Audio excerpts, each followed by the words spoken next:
Beautiful picture, wasn't it? Did you see it? That was awesome. That was awesome. So give me just a minute. I got to get a little warmed up here. A little nervous, but...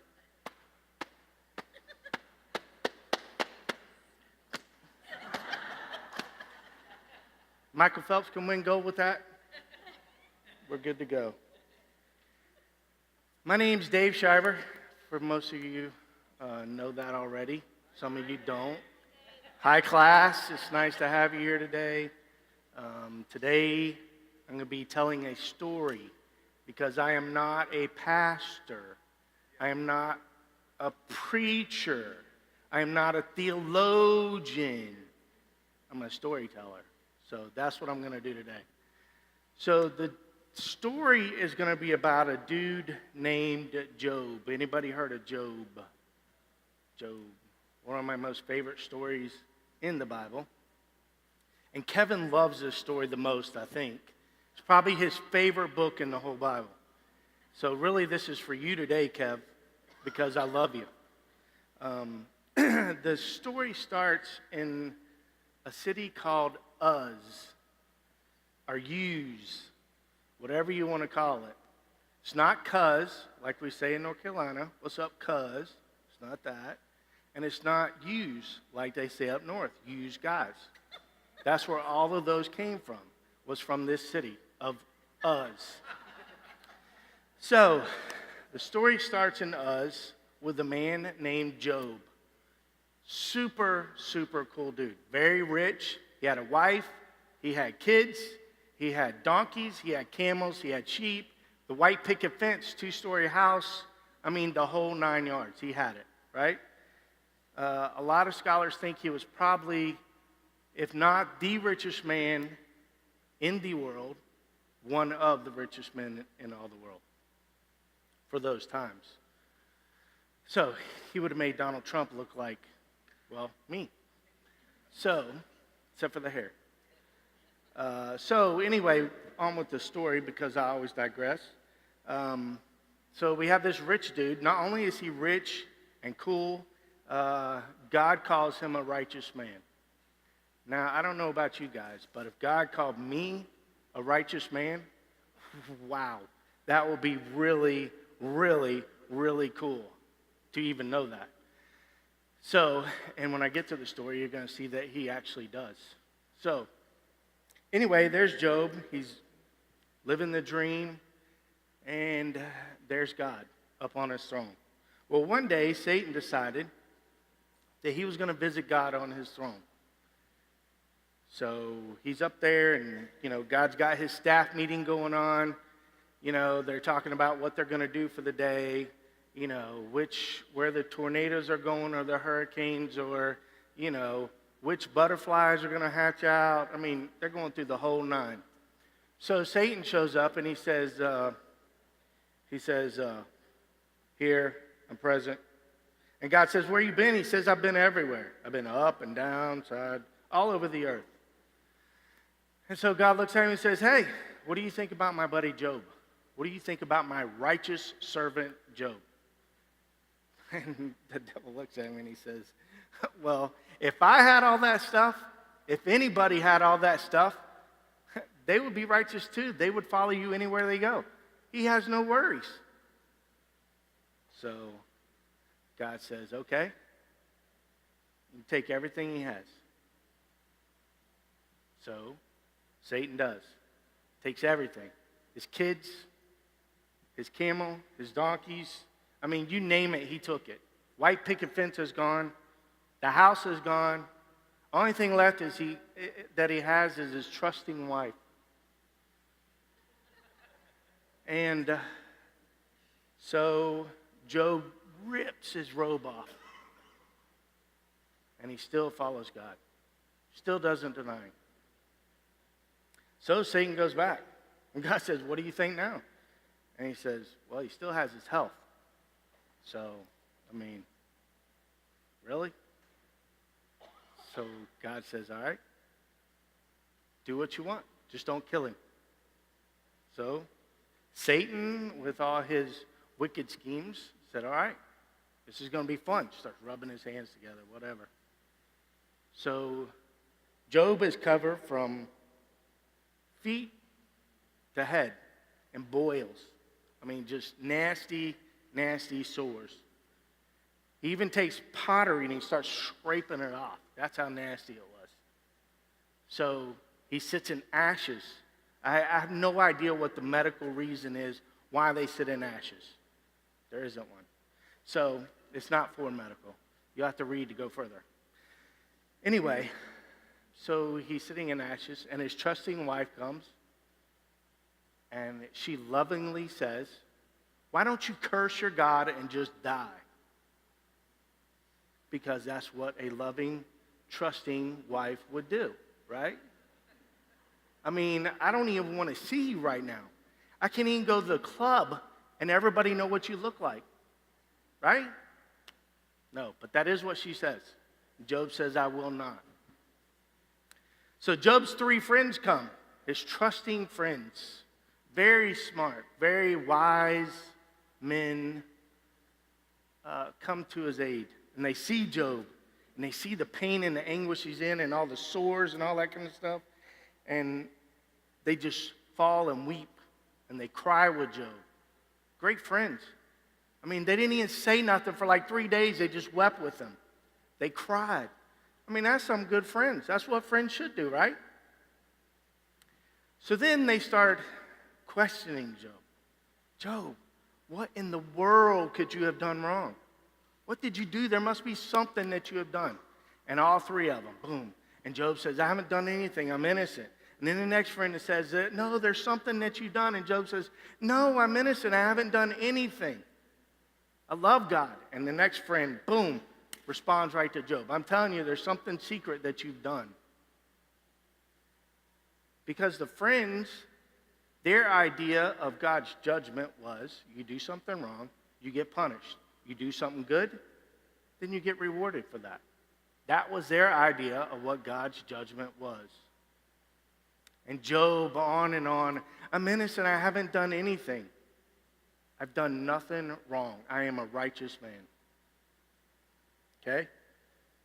So, after all this argument, a next friend comes. They have a 4th friend.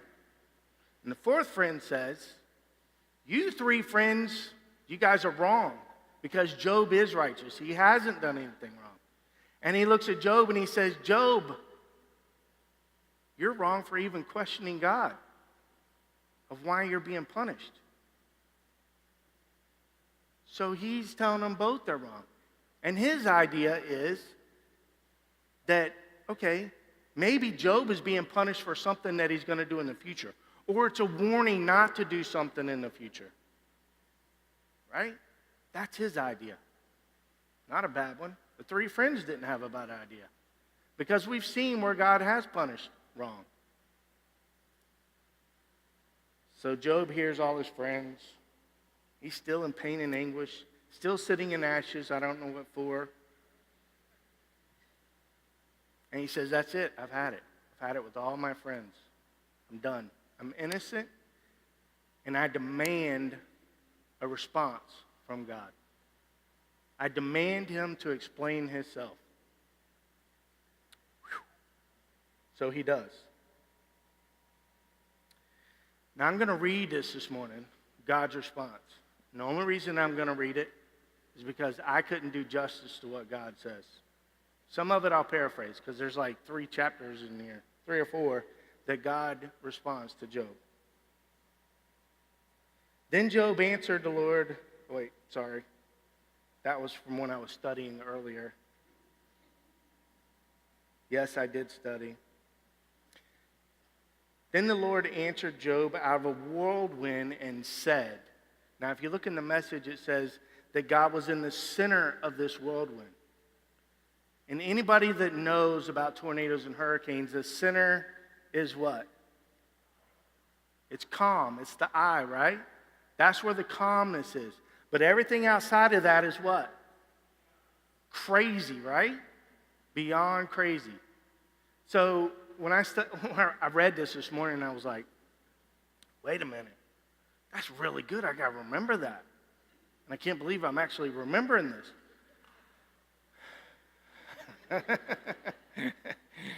I know I was late. Let it go. Okay, so here he is, everything going on around him. And it's just like our lives, it's just like the world that we live in. Everything going on, God is still the center. God is still sovereign. Okay, I'll go on. So, who is this that darkens my counsel by words without knowledge? Dressed for action like a man, I will question you, and you will make it known to me. So basically he's saying, Job, I'm going to ask you the questions, and you're going to tell me what the right answers are. Some versions say, so it says dress like a man. Some versions say, gird up your loins. Gird up your loins. What is the heck of that? Because we don't say that very much. Jason, gird up your loins, because me and you're fixing to go. We don't say that, right? So what it was these guys wore dresses, robes. They wore dresses. So they would have to pull their dress up, tie it up, so they could run and fight. That means gird up your loins. It also means to support, to pull up.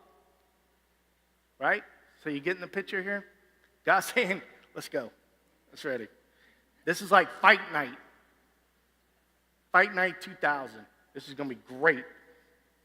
All right, it says, where were you when I laid the foundation of the earth? Tell me if you have understanding. Who determined its measurements? Surely you know. Or who stretched the line upon it? Okay, so I just got to point this out. Everybody makes fun of sarcasm. You know what I'm saying? Keep making fun of me for sarcasm. Because right here, God is very sarcastic, right? Surely you know. You're the smartest person ever. Surely you know, right? Okay. Or who shut in the sea with doors when it burst out from the womb?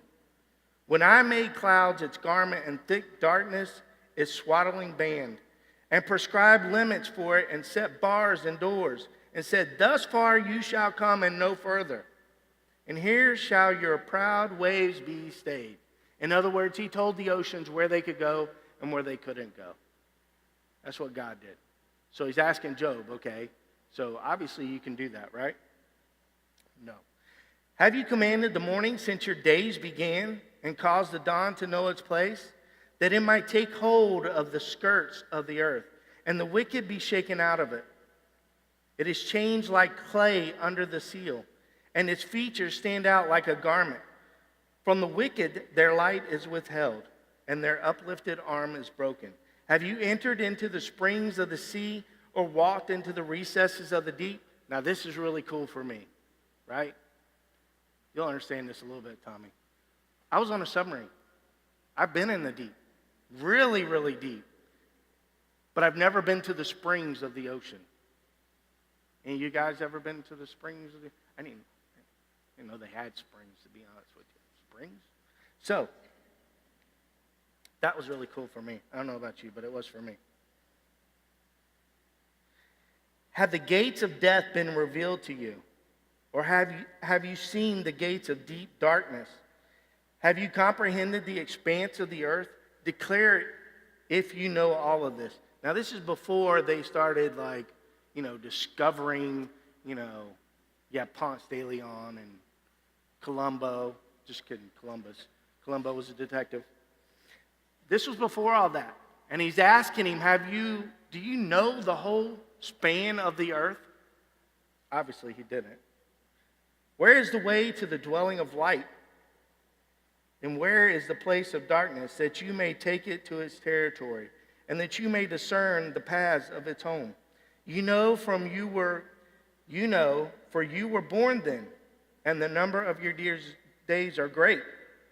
Little sarcasm for people that don't believe that. Have you entered the storehouses of the snow, or have you seen the storehouses of hail, which I have reserved for the time of trouble, for the day of battle and war? What is the way to the place where the light is disrupted, or where the east wind is scattered upon the earth? Who has cleft a channel for the torrents of rain and a way for the thunderbolt, to bring rain on a land where no man is, on the desert in which there is no man, to satisfy the waste and desolate land, and to make the ground sprout with grass. In other words, were you there? Sorry, there was no man there where it rained. Did you bring that? No, sorry, little voice thing. No, he didn't. And then he goes on to talk about, the constellations and the seasons. Can you lift up your voice to the clouds that a flood of waters may cover you? Can you send forth lightning that they may go and say to you, here we are? Who has put wisdom in the inward parts or given understanding to the mind? Who can number the clouds by wisdom? Or who can tilt the waterskins of the heavens when the dust runs into a mass and the clocks stick faster together? Clods, sorry, not clocks.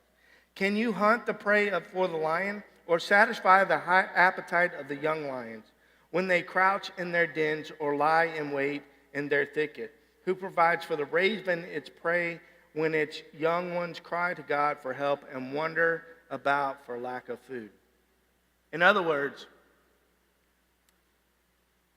can you feed the lion?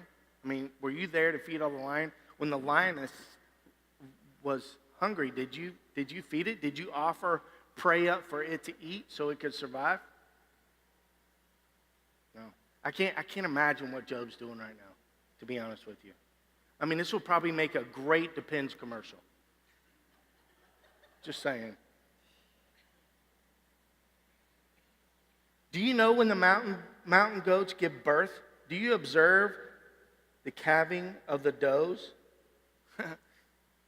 Sorry. Can you number the months that they fulfill? And do you know the time when they give birth?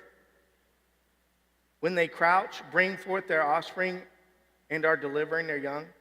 And this goes on and on. I mean, he talks about mountain goats, and he talks about deer, and just all the things. The list is in there that you could all see. Like, you guys know the story of creation, like on the whatever day he created this, and on the other day. We're actually getting some description of just how all that is working. Right now, God's given Job all this description. Job has no idea. I mean, seriously, I don't even know if they had lions, because Uz is like south of where Israel is today. It would be like, here's Egypt, here's Uz, and here's Israel. Not us, Uz. So I don't even know if they had lions there. Anybody know? Do they have lions in Israel? Who said that? You don't know. I knew you'd say that, Jess. So he's telling him all these things that he's probably never even seen before. A lion. What's a lion? I don't know what a lion is, but it sounds cool, right? But he's telling him all these things that he does. He does this on a daily basis. This is why he has staff meetings, because he has to feed the lions. I mean, that's what he does. He is sovereign God, right? So I won't go on with that. So Job's standing there, and then God says to Job, all right, shall a fault finder contend with the Almighty? He who argues with God, let him answer it. So he's asking Job, he's like, all right, I've said all this, now answer me. And this is what Job says. Then Job answered the Lord and said, behold, I am of small account, which I shall answer you. I lay my hand on my mouth. I have spoken once, and I will not answer twice, but I will proceed no further. In other words, he said, I'm not going to say nothing.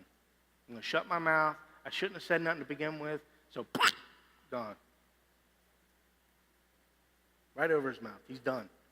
He knows God has put him where he should be. Right? He's done. He's not going to say nothing. And then the Lord says, wait, I'm not done yet. And Job's probably like, come on. Dude, I got all these sores all over me. My wife doesn't even like me right now.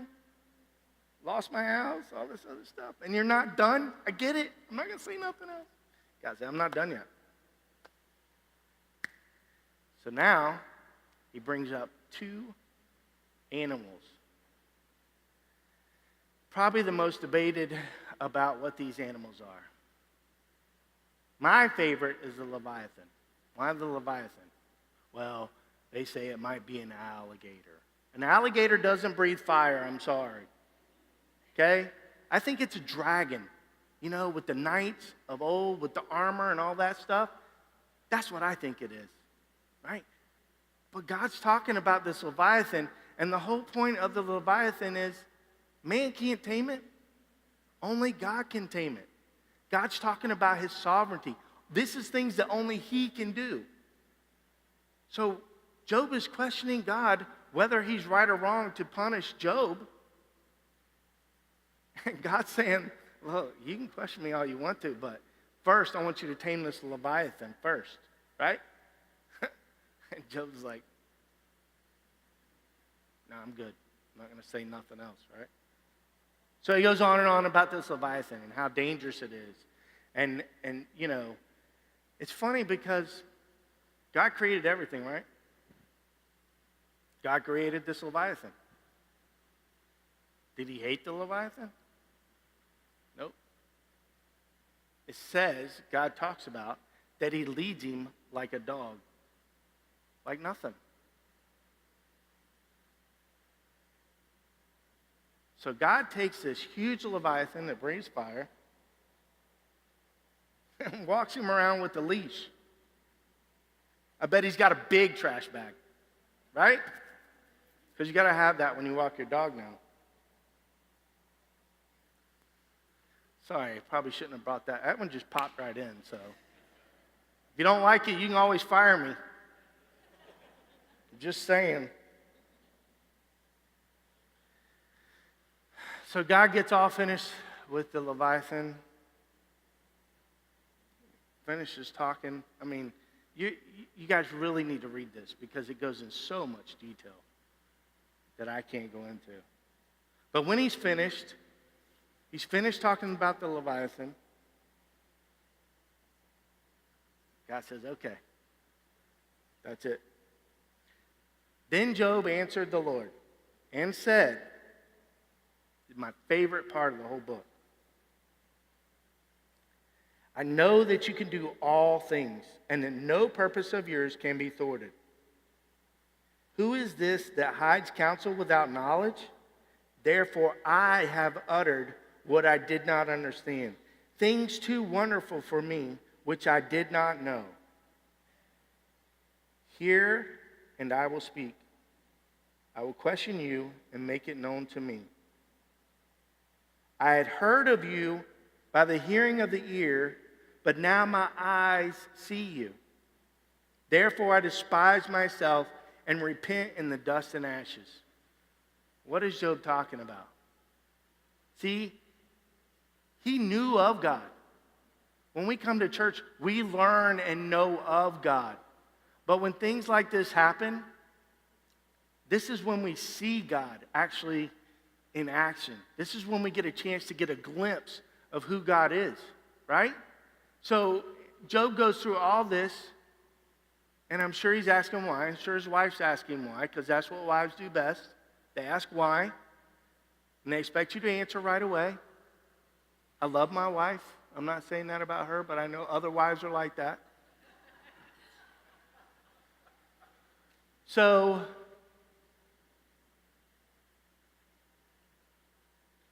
now, Job has a glimpse of who God is. Totally gets it.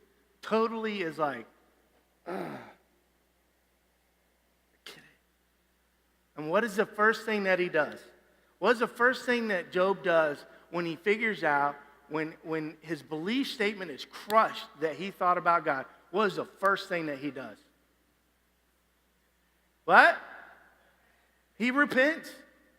He says, I was wrong. Please forgive me. That's what it's all about.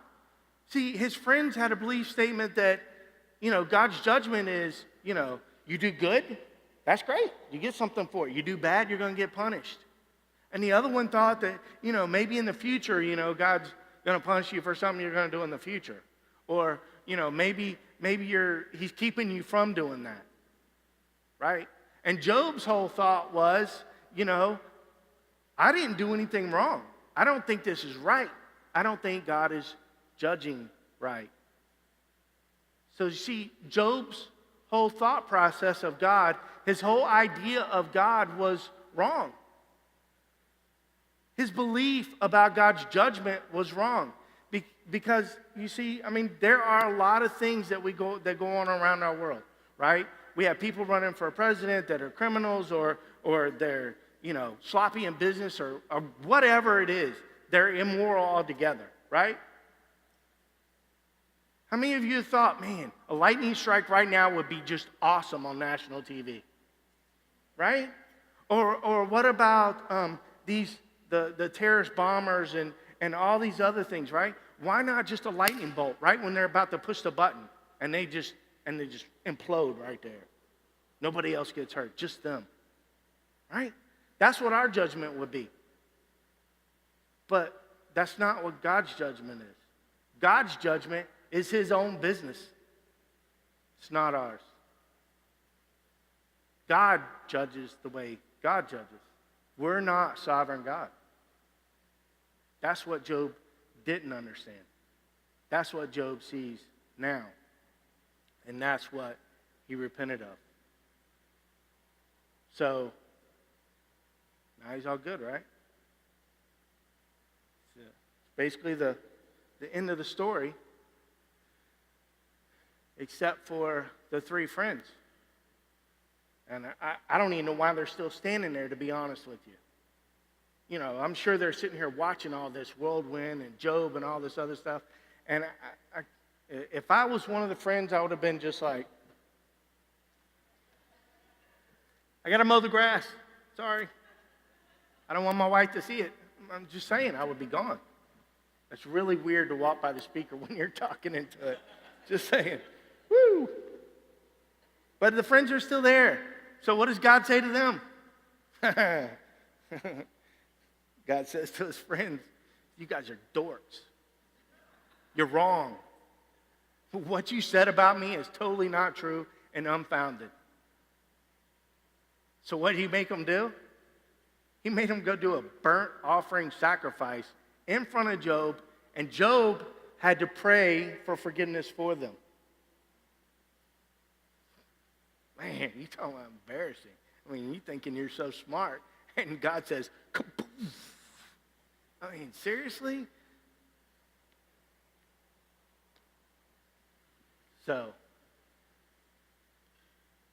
as soon as Job prays for his friends, not only does Job get everything back that he lost, including his kids, which is funny. I was just talking to Jason back there, and I was like, wonder what her punishment was. Man, it dawned on me. She had to have all those kids over again. Not only that, but it says that God doubled what he had. So she had 8 kids. Now we're talking about 16. Jeez, oh Pete, that's punishment. You know what I'm saying? Job lived to 140 years old. Just imagine if they were all girls too. 140 years. That's my own thing. So I have a question for you.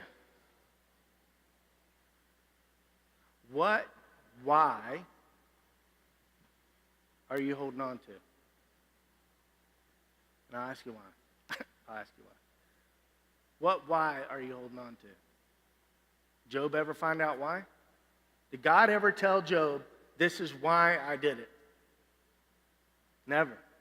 Here's the cool thing. Did Job ever ask? Doesn't say that he ever asked. I wasn't there in the land of Uz. But it appears that Job has never asked why. How many of us would have asked why? Seriously. The rest of you are a bunch of liars. It's human nature to ask why. Job did not ask why. After all this, after God shows him a glimpse of himself, Job never asked why. God satisfies even when the why doesn't. Let me say that again. God satisfies even when the why doesn't. Job was satisfied. He didn't have to know the why. Do you understand what I'm saying? He didn't have to know the why because God satisfied the other, what he really needed. We don't need to know why. To be honest with you, we'll probably never even understand it. If God explained to us what the why was, we wouldn't even explain it.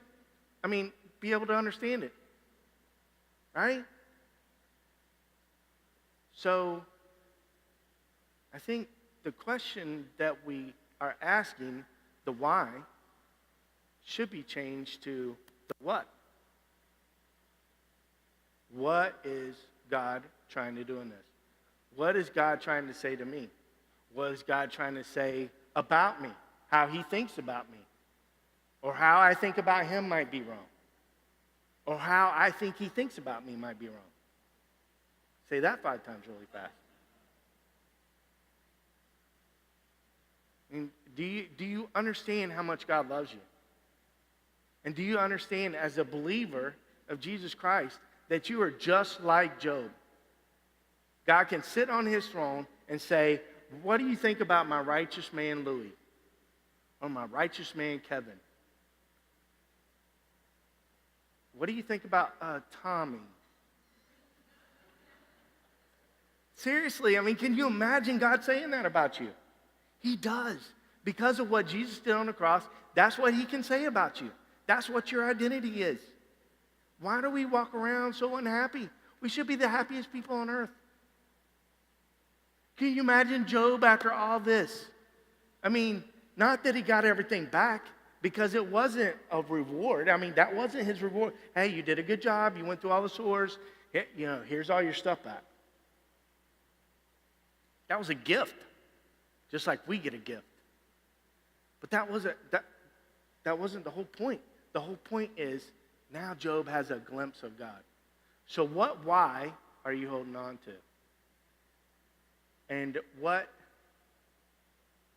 can't we ask what? What why are you holding on to? And can we ask what?